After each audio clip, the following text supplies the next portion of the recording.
Hello friends, welcome to Genic Education. जैसे कि आप देख रहे हो, आज का हमारा यहाँ पे टॉपिक है how to crack RRB JE within short duration.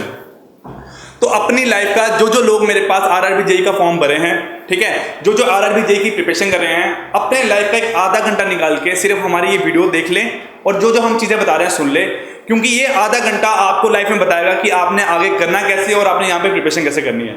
जैसे कि आज यहाँ पे मैं और यहाँ पे सचिन सर आपके साथ जुड़े हैं। सचिन सर को आप सब जानते हैं, जो सिविल के लोग हैं सचिन सर को जानते होंगे, बहुत सारी जगह पढ़ा चुके हैं, हमारे साथ जेनिक में जुड़े हैं। टॉपिक स्टार्ट करा सचिन सर ने पहला आपका हाइड्रोलॉजी, और कुछ प्रॉमिस हमने आपके साथ करे हुए हैं कि जैसे कि हम यहाँ पे आपको पीडीएफ प्रोवाइड करवा रहे हैं, पीडीएफ के साथ रिवीजन प्रोवाइड करवा रहे हैं, साथ में हम आपको उसका सोल्यूशन दे रहे हैं।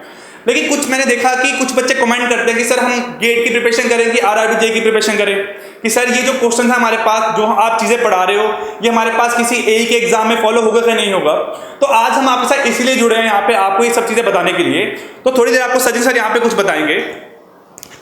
हेलो स्टूडेंट्स, जैसे आपको पता है मैं आपका सिविल इंजीनियरिंग वाला पार्ट ले रहा हूँ। मैंने सब्जेक्ट भी अपना स्टार्ट किया था हाइड्रोलॉजी। तो मैं आपको कुछ कुछ डिस्कस करूँगा उससे पहले। तो सबसे पहले मैं आपको बता दूँ, जो आपका जो आरआरबी जेई का जो एग्जाम होने वाला है वो बेसिकली 2 स्टेज में होने वाला है। ये मैंने पहले जब मेरा फर्स्ट वीडियो आया था, जब मैंने आरआरबी जेई स्टार्ट किया था, तब भी मैंने इसको डिस्कस किया था। तो जो आरआरबी जेई एग्जामिनेशन होने वाला है, डेट इज आरआरबी जेई, वो 2 स्टेज में होने वाला है। फर्स्ट जो होने वाला है date is CBT 1 computer based test 1 and second one is the computer based test 2। जो आपका सिलेक्शन डिसाइड करेगा वो सीबीटी 2 डिसाइड करेगा, सीबीटी 1 आपका सिलेक्शन डिसाइड नहीं करेगा, क्योंकि इसके कोई मार्क्स ऐड नहीं होने हैं। ये आपको केवल इस सीबीटी 2 में अपीयर होने के लिए ही आपको एग्जाम कंडक्ट कराया जा रहा है, डेट इज सीबीटी 1। फाइनली आपका सिलेक्शन कब होगा? जब आप सीबीटी 2 को क्लियर करेंगे। क्या करेंगे आप? सीबीटी 2 को क्लियर करेंगे। और मैं बता दूं, सीबीटी 2 में जो आपका आने वाला है सिलेबस जो है डेट इज प्योर टेक्निकल। क्या आपका? टेक्निकल। और उसमें कुछ नॉन टेक पार्ट भी उसने मेंशन किया हुआ है, ठीक है। हम आपके लिए यहाँ पे जो भी हम क्रैश कोर्स आपके लिए लेकर आए डेट इज सीबीटी 2 के लिए आए हैं। कुछ बच्चे परेशान हो रहे हैं कि हमें सर सीबीटी 1 का क्यों प्रोवाइड नहीं किया। सीबीटी 1 में भी हमने एप्टीट्यूड पार्ट आपको दिया है, जैसे कि शुभम सर बताएंगे अभी कि एप्टीट्यूड पार्ट में भी क्या क्या हमने दिया है उसमें, ठीक है। जैसे कि आपको बताया, हमने कुछ दिन पहले सिद्धार्थ सर ने आपका यहाँ पे एप्टीट्यूड स्टार्ट करा। हमारा ऐसा कोई प्लान नहीं था कि हम यहाँ पे एप्टीट्यूड लॉन्च करें। हमारा सिर्फ ये था कि हम सिर्फ आपका टेक्निकल सब्जेक्ट पे फोकस करें, क्योंकि जो लोग यहाँ पे गेट के फॉलोअर्स हैं, जो यहाँ पे गेट के लिए हमारे चैनल्स को फॉलो कर रहे हैं, उनको पता होगा कि हम सिर्फ यहाँ गेट की तैयारी करवाते हैं। लेकिन हमने जो लास्ट मंथ हमने यहाँ पे सोचा कि यहाँ पे जो एग्जाम निकला आपका आरआरबी जेई का, हम थोड़ी सी आपको उसकी प्रिपरेशन करवाएं। तो बच्चों के कहने पे हमने यहाँ पे आपका सीबीटी 1 की प्रिपरेशन करवाना स्टार्ट करी है, क्योंकि यार हमने देखा कि मेरे पास जब तक आप सीबीटी 1 क्लियर करोगे नहीं तो आप सीबीटी 2 के लिए कैसे अपेयर होंगे। तो हमने क्या किया, यहाँ पे जो सीबीटी 1 आपका स्टार्ट करा है, आपने देखा सिद्धार्थ सर ने अभी मेरे पास टॉपिक जैसे कि नंबर सिस्टम या परसेंटेज या प्रॉफिट लॉस चल रहा है। तो सीबीटी 1 में मेरे पास आपको पता है कि जो मैथमेटिक्स का पार्ट है वो मेरे पास 30 मार्क्स का आएगा। उसके बाद मेरे पास यहाँ पे रीजनिंग का पार्ट आएगा।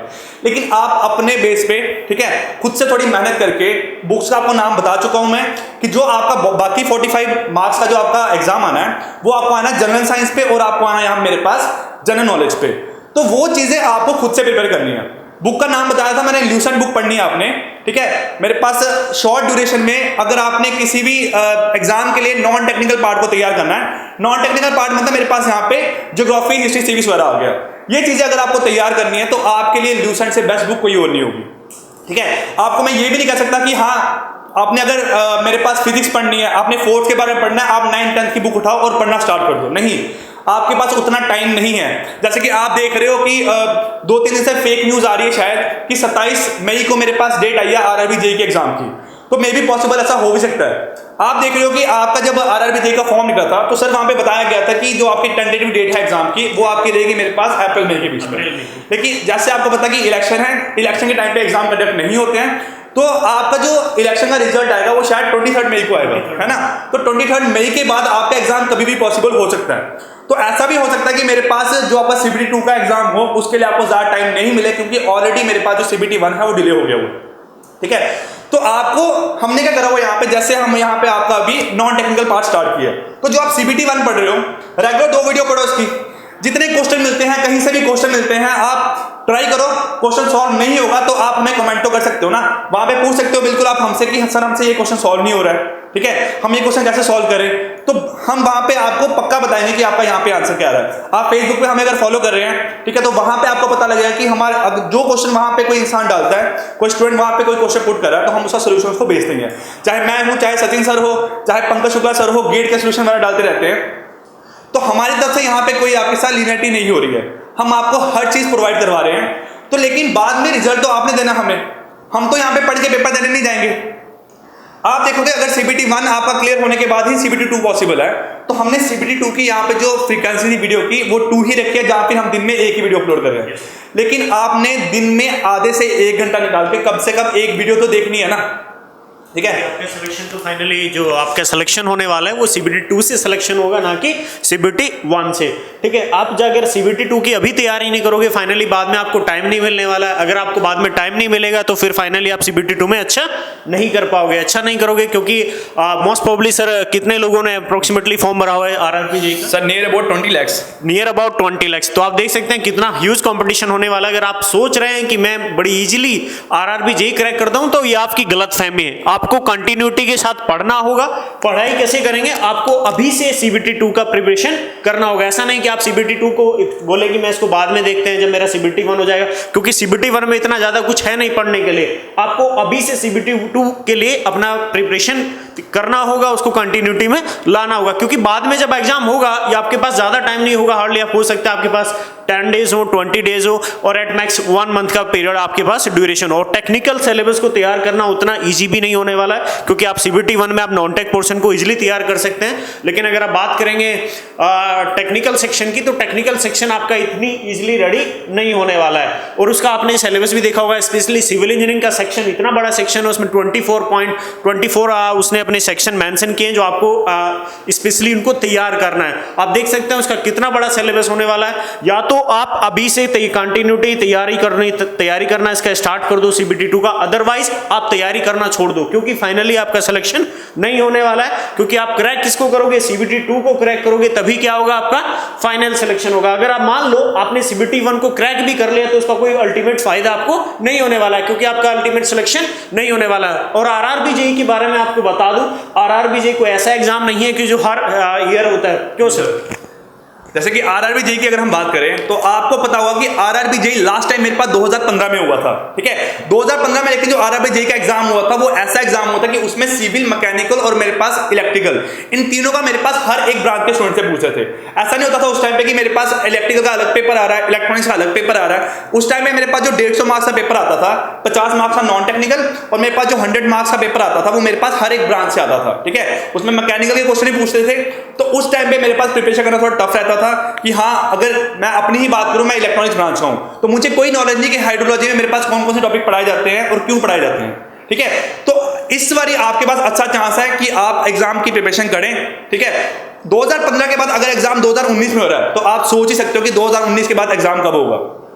ये भी नहीं कह रहा हूं कि भाई 2020 में नहीं हो सकता, लेकिन मेरे पास जो पॉसिबिलिटी है लास्ट ईयर को देख के, वो तो यही बनती है मेरे पास कि जो आपका अगली बार एग्जाम है वो मेरे पास 3 से 4 साल के बाद ही होगा। और जो 14,000 वैकेंसीज है ना, 14,000 वैकेंसी कम नहीं होती है, ठीक है। आप अगर किसी इंस्टीट्यूट में पढ़ने भी जाओगे, जैसे कि सर क्लासेस लेते हैं, ठीक है, मैं क्लासेस लेता हूँ, तो हम देखते हैं कि हर एक क्लासेस में मेरे पास नियर अबाउट 200 से 300 बच्चे बैठे होते हैं। तो लास्ट में ऐसा कभी नहीं पॉसिबल होगा कि मेरे पास 300 के 300 बच्चे ही वहां पे क्रैक करके आए। जब आप किसी इंस्टीट्यूट की बुक पढ़ते हो या किसी इंस्टीट्यूट का रिजल्ट देखते हो, तो उनके मेरे पास रिजल्ट में एक ही पेज लगा होता है, वहां पे उसमें ही मेरे पास 7-8 बच्चे होते हैं। वो 7-8 बच्चे सारे RRB JEE के नहीं होते। उन 7-8 बच्चों में किसी का लिखा था UPPSC, किसी का लिखा था मेरे पास अदर स्टेट का यहाँ पे JEE एग्जाम, 1-2 बच्चे ऐसे होंगे जिनका लिखा होगा मेरे पास RRB JEE का एग्जाम। और कुछ बच्चे सर ऐसे हैं मेरे पास जो मेरे पास नियर अबाउट 4 से 5 साल से तैयारी करें सिर्फ RRB JEE की, ठीक है। मैं अपने ही 2-3 लोगों को ऐसा जानता हूं जिन्होंने 2015 में एग्जाम दिया था, उनका एग्जाम रह गया था, ठीक है। उनको आज भी मेरे पास तैयारी करें इसकी RRB JEE की। जैसे ही पोस्ट निकली थी, उन्होंने बोला था कि भाई मैं यही इसी की तैयारी करूंगा, मेरे से ये एग्जाम क्रैक होगा, ठीक है। तो वो 5 साल से मेरे पास इसी की तैयारी कर रहे हैं। तो आपका मेरे पास जो कंपटीशन है उन लोगों के साथ है, ठीक है। और अगर मैं बात करूं कि जो लोग मेरे पास 2018 में पास आउट हुए हैं, उनके साथ कंपटीशन क्या नहीं है? उनके साथ भी बिल्कुल कंपटीशन है। कुछ बच्चे ऐसे होंगे जो मेरे पास अभी कॉलेज से पास आउट हुए हैं, उन्होंने सब्जेक्ट इतने अच्छे से पढ़े होंगे कि उनको हर एक सब्जेक्ट दिमाग में याद होगा। तो वो मेरे पास उनके लिए एग्जाम क्रैक करना बड़ा आसान होगा। और तीसरी बात मेरे पास यहाँ पे गेट स्टूडेंट्स की, तो कल भी आपको पंकज सर बता चुके हैं कि गेट स्टूडेंट्स और आरआरबी जेई इन दोनों एग्जाम को अलग अलग नाम है, नाम ही अलग नहीं है, इन दोनों का एग्जाम का मेरे पास पैटर्न ही अलग है। अगर आप गेट की बात करो, मैं किसी क्वेश्चन की बात करूं फॉर्मूलाबल की, तो आपको पता है वहां पे उसके इक्वेशन में क्वेश्चन आते हैं, लेकिन आपको आरआरबी जेई में इक्वेशन में क्वेश्चन नहीं आएंगे, आपको क्वेश्चन वैसे ही आएंगे जैसे मैंने आपको पीडीएफ प्रोवाइड किया उसी फॉर्म में। तो ये नहीं सोचना कि हाँ आज की वीडियो हमारे पास 20 मिनट की है तो सर ड्यूरेशन बढ़ाओ, नहीं, जितने सब्जेक्ट यहाँ पे स्टार्ट हो गए आपको थोड़े दिन पहले इन्फॉर्म कर दिया जाता है कि नेक्स्ट सब्जेक्ट मेरे पास ये स्टार्ट होने वाला है। तो आप क्या करो, उस सब्जेक्ट को छोड़ के किसी और सब्जेक्ट की तैयारी करो। जैसे कि यहाँ पे हाइड्रोलॉजी आपका खत्म हो जाएगा थोड़े दिनों में, तो जो आपका नेक्स्ट सब्जेक्ट स्टार्ट होगा उस सब्जेक्ट को छोड़ के किसी और सब्जेक्ट की तैयारी करो। क्या पता वो सब्जेक्ट हमारे पास आपके एग्जाम से पहले तैयार ना हो पाए, ठीक है। तो अगर क्या ऐसा पॉसिबल हो कि सर वही सब्जेक्ट बाद में फिर से पढ़ाए, तो आपकी वहां से प्रिपरेशन हो जाएगी और आपको उस टाइम पे किसी और सब्जेक्ट की तैयारी करने का मौका मिल जाएगा। और मैं यहाँ पे गेट और आरआरबी स्टूडेंट को बताना चाहता हूँ कि गेट मेरे पास एक अलग लेवल का एग्जाम है, आरआरबी जेईई अलग लेवल का एग्जाम है। आप अपने गेट के नोट उठाओ, ठीक है, आप पढ़ो, 10 दिन पढ़ो, 20 दिन पढ़ो, पूरा महीना पढ़ो, पूरे गेट्स के नोट्स की तैयारी करके जाओ। लेकिन आप जब आरआरबी जेईई का एग्जाम देख जाओगे आपके वहां पे क्वेश्चन नहीं लगेंगे, मैं आपको लिख के दे सकता हूँ, क्योंकि क्वेश्चन वैसे पूछे ही नहीं जाएंगे वहां पे, आपको वहां पे न्यूमेरिकल आएंगे ही नहीं। न्यूमेरिकल जो आएंगे वो ऐसे न्यूमेरिकल आएंगे कि आप आराम से कैलकुलेट कर दोगे। उसमें वैसा मेरे पास कुछ नहीं पूछेंगे जैसा कि आपके गेट में पूछा जाता है। गेट का पेपर पूरा मेरे पास न्यूमेरिकल बेस आता है, और अगर मेरे पास आप जैनिक चैनल अगर फॉलो करें थोड़े टाइम से, तो मैक्सिमम लोग मेरे पास गेट के ही हैं, उन सबको पता ही होगा कि मेरे पास गेट का पेपर आता कैसा है, ठीक है। आप कोई क्वेश्चन उठा के देख लो, ठीक है, आरआरबी जेईई का क्वेश्चन उठा के देख लो, तो दोनों में आपको डिफरेंस पता लग जाएगा कि डिफरेंस है क्या। हम जो आपको पीडीएफ प्रोवाइड कर रहे हैं, जो यहाँ पे सोल्यूशन दे रहे हैं, हम सिर्फ आपके ही पेपर के हिसाब से दे रहे हैं। हम ये नहीं कह रहे हैं कि हम कोई ए का एग्जाम करवा रहे हैं, हम इसका एग्जाम करवा रहे हैं, लेकिन टॉपिक सबके सेम ही रहते हैं। अगर बात करो हाइड्रोलॉजी के टॉपिक से बात करो सर कर रहे हैं, तो गेट में ही वही टॉपिक रहेंगे, ठीक है, आरआरबी जेईई में ही वही टॉपिक लेंगे, और किसी और स्टेट के एग्जाम में ही वही टॉपिक रहेंगे, लेकिन डिफरेंस होगा मेरे पास उसके लेवल का, उसके लेवल का। और दूसरी बात मेरे पास मेनली आती है, अगर आप हर एक स्टेट की बात करो, मेरे पास नियर अबाउट हर एक स्टेट से कम 70 से 80 हज़ार लोगों ने फॉर्म भरा हुआ, ठीक है। अगर 70-80 हज़ार को आप 28 से मल्टीप्लाई करते हो, मेरे पास नियर अबाउट 15 से 20 लाख हो गए यहाँ। तो अगर आप देखो 15 से 20 लाख लोगों ने अगर फॉर्म भरा हुआ है, तो CBT 1 सिर्फ मेरे पास 1:15, मतलब मेरे पास नियर अबाउट 2.5 लाख लोग ही मेरे पास यहाँ पे CBT 1 क्रैक कर पाएंगे, और उसके बाद मेरे पास यहाँ पे सिर्फ 14,000 लोग आएंगे। तो आपके लिए ये पेपर क्रैक करना भी मुश्किल है और ये वाला पेपर क्रैक करना भी मुश्किल है, लेकिन मेन जो आपको फर्क पड़ेगा ना, वो मेरे पास फर्क पड़ेगा यहाँ पे, क्योंकि टेक्निकल सब्जेक्ट इतनी जल्दी तैयार नहीं होगा। नॉन टेक्निकल ठीक है भाई, परसेंटेज है, प्रॉफिट लॉस है, कुछ भी आपने यहाँ पे गैस करा कि हाँ किसी चीज की प्राइस 10 रुपये है, 15 रुपये होगी तो कितना इंक्रीमेंट हुआ, ये सब लोग कर लेंगे, ठीक है। लेकिन ये जो टेक्निकल सब्जेक्ट है ये आपका तैयार नहीं होगा मेरे पास शॉर्ट ड्यूरेशन में, जैसे कि सर आपको बता चुके हैं।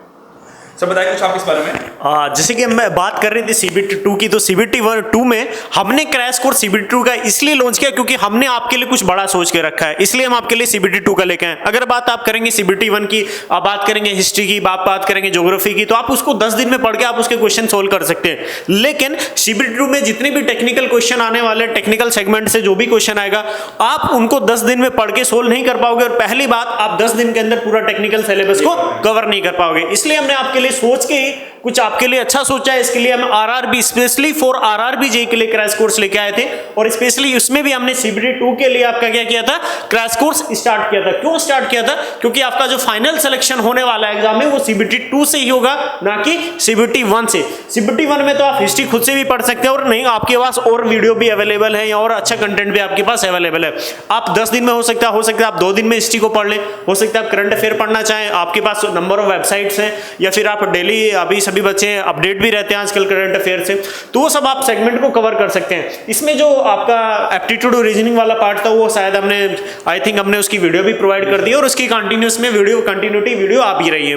बात है केवल CBT 2 की। CBT 2 अगर मेरा रेडी नहीं हुआ तो मेरे लिए बहुत ज्यादा प्रॉब्लम होने वाली है। क्यों प्रॉब्लम होगी CBT 2 में? क्योंकि मैं इस सेगमेंट को तैयार नहीं कर पाऊंगा विद इन शॉर्ट ड्यूरेशन। इसलिए हमने आपके लिए स्पेशली फॉर आरआरबी जेईई के लिए क्या क्रैश कोर्स स्टार्ट किया है, क्रैश कोर्स फॉर CBT 2, और जितना पॉसिबल हो रहा है हम आपके लिए CBT 1 का भी वीडियो प्रोवाइड कर रहे हैं। आप अगर कंटेंट की बात करें, अगर जैसे सर ने EDC पढ़ाया था, मैंने हाइड्रोलॉजी वाला सेगमेंट लिया था, तो मैंने वहां पे जो भी मैं पॉइंट मेंशन कर रहा हूं, जैसे मेरा चैप्टर नंबर 1 हुआ तो मैंने उसका एक असाइनमेंट भी प्रोवाइड किया आपको, मैंने उसका रिवीजन वीडियो भी आपको पूरा प्रोवाइड किया हुआ है, और मैं हर एक पॉइंट पे ये भी मेंशन करता हूं क्या चीज मुझे याद रखनी है, क्या मुझे छोड़ना है। मुझे इन डेप्थ नॉलेज नहीं पढ़नी है, मुझे कोई PhD नहीं करनी है कि मैं हाइड्रोलॉजी पढ़ रहा हूं मैं उसमें PhD करूंगा।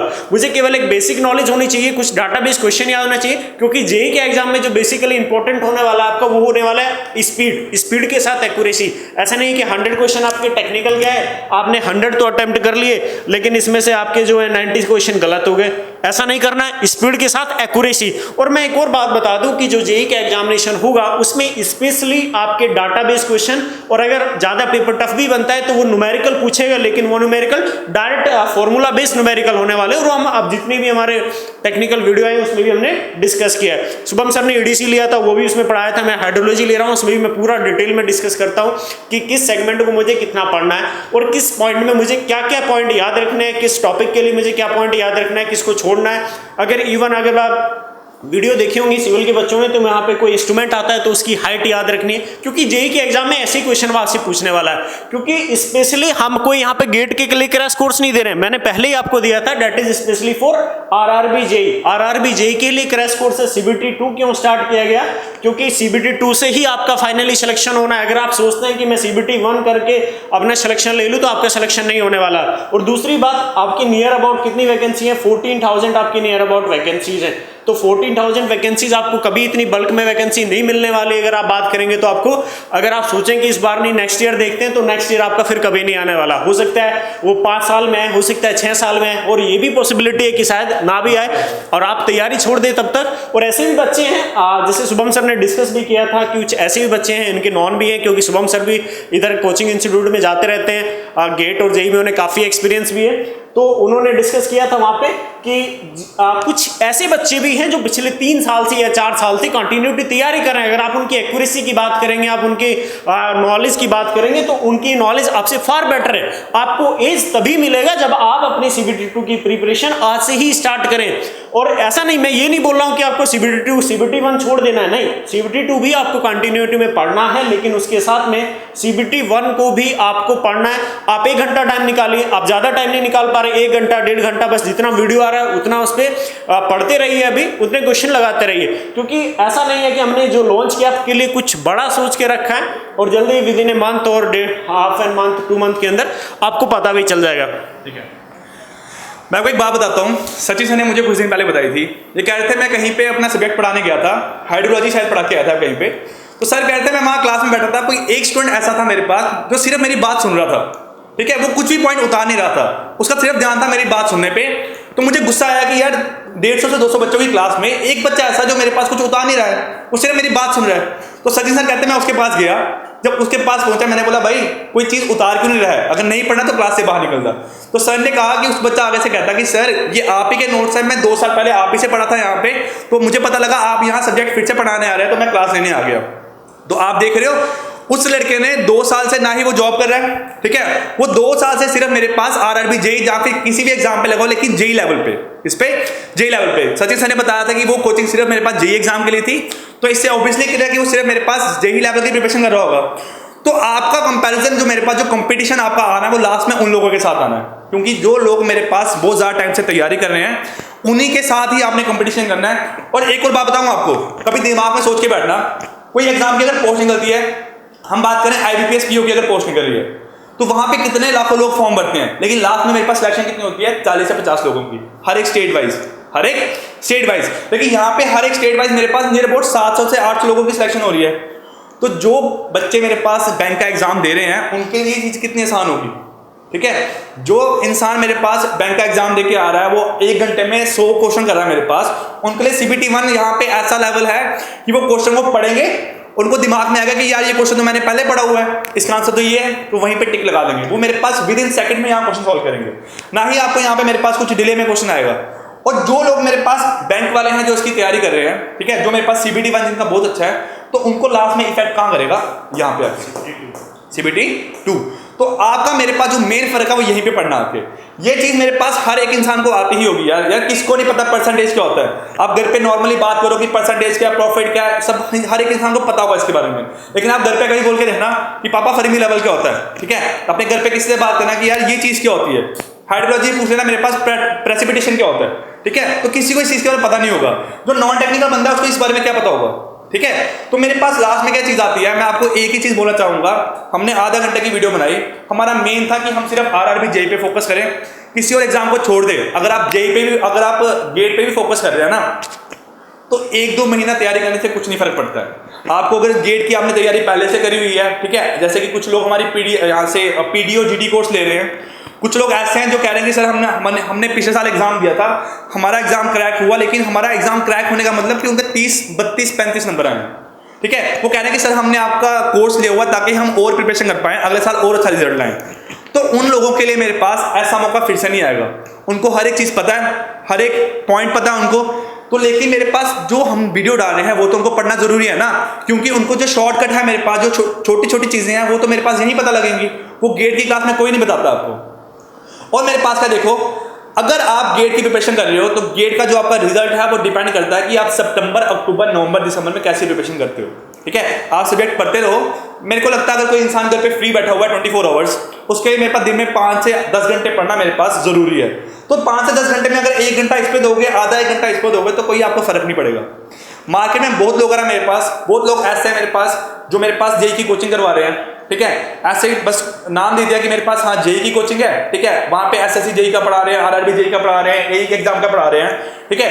तो मैं दावा दे सकता हूं, अगर तो आपको यहाँ पे हमारे साथ जुड़ना है तो अच्छे से जुड़े रहें, रेगुलर वीडियो देखें, बताएं हमें कि सर हमें इस चीज़ में फर्क पड़ रहा है, ये टॉपिक कुछ आप इसको थोड़ा डिटेल में बता दो। अगर हमें लगेगा कि हाँ इस चीज़ को थोड़ा अच्छे से बताना चाहिए, अगर किसी को दिक्कत हो रही है तो हम कोशिश करेंगे, प्रॉमिस नहीं कर रहे हैं लेकिन कोशिश करेंगे। पहले तो हम उस टॉपिक के बारे में बताएंगे ही उतना जितना आपके लिए नेसेसरी है, ठीक है। तो मैं आपको प्रॉमिस कर रहा हूँ, अगर आप यहाँ पे हमारे साथ जुड़े हैं तो अच्छे से जुड़े रहें। लास्ट में हम आपको कुछ, जैसे सतीश सर बता चुके हैं कि आरआरबी जेई के लिए कुछ अच्छा सोच के रखा हुआ है, ठीक है। कुछ अच्छा सोच के रखा हुआ तो मतलब कुछ अच्छा मिलेगा, सोचा हुआ तो मिलेगा, आपके लिए ही मिलना, हमें क्या फायदा होगा उससे, ठीक। तो आपने क्या करना है, अभी सिर्फ मेरे पास आरआरबी जेई का पैटर्न फॉलो करना है। अगर आपने हमारे साथ जुड़ना है तो अच्छे से जुड़े। इसका मतलब ये नहीं है कि हमारे साथ जुड़े हैं, कहीं और से भी जुड़े हैं, कहीं और से भी जुड़े हैं, तो हर जगह से पढ़ के आके आपको ही नुकसान होगा, ठीक है। वो आपको ही फर्क पड़ेगा लास्ट में कि यार मैं पूरा दिन हर एक जगह की वीडियो देखता रहा, ठीक है, हर एक जगह पढ़ते रहा, वो आपको ही लास्ट में नुकसान देगा। आपको सिर्फ फायदा कब देगा, अगर आप सिर्फ एक ही चीज को ढंग से पढ़ोगे, आप सिर्फ एक ही चीज को ढंग से पढ़ोगे। आपका एग्जाम है मेरे पास किसका, जैसे कि आप बात करो कि हम 12th के एग्जाम दे रहे हैं, आपका 3 दिन बाद एग्जाम है केमिस्ट्री का, तो आप सिर्फ केमिस्ट्री पढ़ोगे ना, आप ये थोड़ी करोगे कि हम यहाँ पे मैथमेटिक्स भी पढ़ेंगे आज ही। तो आपके लिए आपका एग्जाम है आरआरबी जेई का, तो आपने इसी के टॉपिक्स पढ़ने हैं और कोई टॉपिक पढ़ने ही नहीं है यहाँ पे, ठीक है। तो इसलिए गेट को थोड़ी देर दिमाग से निकाल के सिर्फ आरआरबी जेई की तैयारी करो, क्योंकि मेरे पास फिर से ऐसी क्वेश्चन नहीं आएंगी। लास्ट में आके हर इंसान ने जॉब ही करनी है, ठीक है, जॉब गवर्नमेंट करनी है अगर आप तैयारी कर रहे हो तो, ठीक है। नहीं करनी है तो कोई इसकी तैयारी कर नहीं रहा होगा, ना ही वो हमारे चैनल से यहाँ पे जुड़ा होगा। जिसको जुड़ना है अच्छे से जुड़ें, जिसको नहीं जुड़ना है चैनल को अनसब्सक्राइब कर दें, ठीक है। हमें फर्क नहीं पड़ेगा कि अगर 50 लोग पेपर दे रहे हैं तो मेरे पास 50 लोग ही यहाँ पे क्वालिफाई करें, ऐसा पॉसिबल ही नहीं है। अगर हमारे 60-70 हज़ार सब्सक्राइबर हैं तो मेरे पास ऐसा नहीं है कि 60 हज़ार लोग ही यहाँ पे क्वालिफाई करेंगे। आज जाके मेरे पास अगर 10 बच्चे भी ऐसे बचेंगे ना जो मेरे पास हमेशा जुड़े रहेंगे, जो हमारे साथ हर चीज़ पे बताते रहेंगे कि सर हमें ये बताओ, थैंक यू बोलते हैं कुछ लोग, हमें कुछ लोगों के नाम याद हो गया जो हर वीडियो पे कमेंट करते ही करते हैं, जो बोलते हैं कि सर ये चीज़ कैसे आई, ठीक है। तो उन लोगों के हमें नाम अगर याद है तो हमारे लिए इंपॉर्टेंट वही लोग हैं जो हमारे साथ हमेशा जुड़े रहे हैं। लास्ट में अगर मेरे चैनल पे मेरे एक वीडियो पे अगर 10 व्यूज़ भी आएंगे ना और रिजल्ट आने के बाद 10 लोग मुझे मैसेज करेंगे कि सर हमारा एग्जाम क्वालिफाई हो गया, तो मेरे लिए वो दिन खुशी का होगा। मैं नहीं चाहता हूँ कि मेरे पास 60 हज़ार लोग क्वालिफाई करें, सिर्फ उतने लोग क्वालिफाई करें जो हमारे पास स्टार्टिंग से जुड़े हुए हैं और जो हमारे साथ लास्ट तक जुड़े रहेंगे, ठीक है। हमें भी अच्छा लगेगा कि लास्ट में हम किसी बच्चों को बुला रहे हैं, यहाँ पे कुछ बच्चे आए कि सर हाँ ये हमारा स्टूडेंट था, इसका एग्जाम क्वालिफाई हुआ, तो वो चीज़ें आपको फिर पता लगेगा कि शायद हम यहाँ पे प्रॉपर जुड़े रहते तो हमें यहाँ पे फायदा मिलता, ठीक। तो आज वीडियो बनाने का यही मतलब, कुछ बोलना चाहेंगे सर आप? कुछ नहीं, मैं स्पेशली उन बच्चों के लिए बता दूं कि कुछ बच्चे सोच रहे होंगे कि हमें सर गेट भी देना है, हमें आईएएस भी देना है, या कुछ और स्टेट लेवल के एग्जाम भी इन्होंने दिए, आप फॉर्म भर रखा होगा। तो फिलहाल आप गेट की अगर बात करें तो ये आज 18 अप्रैल है।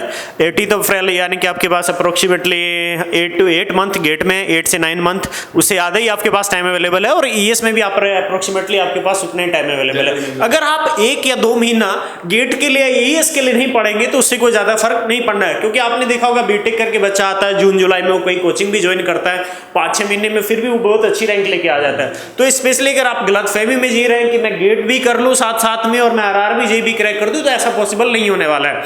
आपको अभी फिलहाल क्या करना है, ओनली फोकस इस पे करना है RRB JEE पे, क्योंकि ऐसा चांस आपको पूरी लाइफ टाइम कभी नहीं मिलने वाला है। और कुछ बच्चे जो सोच रहे हैं कि हम नेक्स्ट टाइम देखेंगे, तो उनके लिए बेटा एक बात बोल दूं कि नेक्स्ट टाइम कभी नहीं आता। फाइनली प्रिपरेशन छोड़ दोगे, बाद में फ्रस्ट्रेट हो जाओगे, उसका कोई मीनिंग नहीं है। नेक्स्ट टाइम कुछ नहीं, जो करना है बस अभी करना है। यही 1-2 महीना जो भी टाइम मेरे पास बचा है, मुझे उसमें भी है अपना सिलेक्शन लेना है। ऐसा नहीं कि फिर देखेंगे कोई और एग्जाम आएगा, फिर देखते हैं नेक्स्ट टाइम देखते हैं RRB, क्या पता सीनियर सेक्शन इंजीनियर का फॉर्म निकाल दे, फिर ट्राई करेंगे। तो बिल्कुल ऐसा नहीं करना है। जो करना है मुझे अभी करना है, ये मेरा पहला और आखिरी चांस है और मुझे इसमें सिलेक्शन लेना है जी।